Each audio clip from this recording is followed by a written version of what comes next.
মিল্কা দ্বীপের মাটা, মিল্কা দ্বীপের মাটা। কত করে হলো ওটা? আরে সবল কেমন আছো? তুমি আছো? কেমন আছেন দাদা? আরে সবলদা ভালো আছেন আপনি? হ্যাঁ দাদা। আরে সবলদা আপনি অনেক দিন পর দেখলাম সবলদা।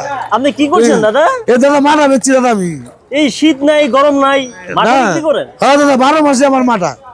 মাঠা এর কত করে গ্লাস? মাটা এটা 30 টাকা গেলে দাদা দই 30 দিয়া। টাকা করে। হ্যাঁ। এই কাস্টমার তো অনেকেই এখানে খেতে আসছে। হ্যাঁ দাদা কেন অনেক আমি অনেকদিন পুরানো বেশি। তা কি কি দিয়ে বিক্রি করেন যে বলবেন দাদা? হ্যাঁ দাদা এটা টক দই, টক দই আছে, বিট লবণ আছে, মাটাটা খুব ভালো চিনি আছে, লেবু আছে।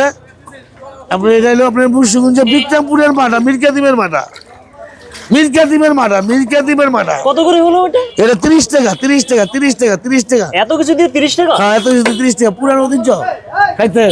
অরিজিনাল? Original, original. প্রতিদিন 60 কেজি দুধ শেষ হয়। 60 কেজি শেষ হয়? হ্যাঁ 60 কেজি। তা কখন আসলে পাওয়া যাবে দাদা আপনাকে? আপনি আমার দুটো বাজলে দুটার মধ্যে শেষ, 12টা আসতে হবে। সকাল থেকে? হ্যাঁ সকাল 12টা, দুপুর 12টা, আচ্ছা আচ্ছা। 12টা থেকে 2টা পর্যন্ত। এই টক দইটা কোথা থেকে নিয়ে আসছেন দাদা? এই টক দই হলো একদম বুসু বিক্রমপুর নেই। বিক্রমপুর থেকে? হ্যাঁ আচ্ছা আচ্ছা। ওইখানে ছানাও দেখতে পাচ্ছি দাদা। ওখানে ছানো আছে। ছানা কত করে? ছানা 20 টাকা পিস। 20 টাকা করে?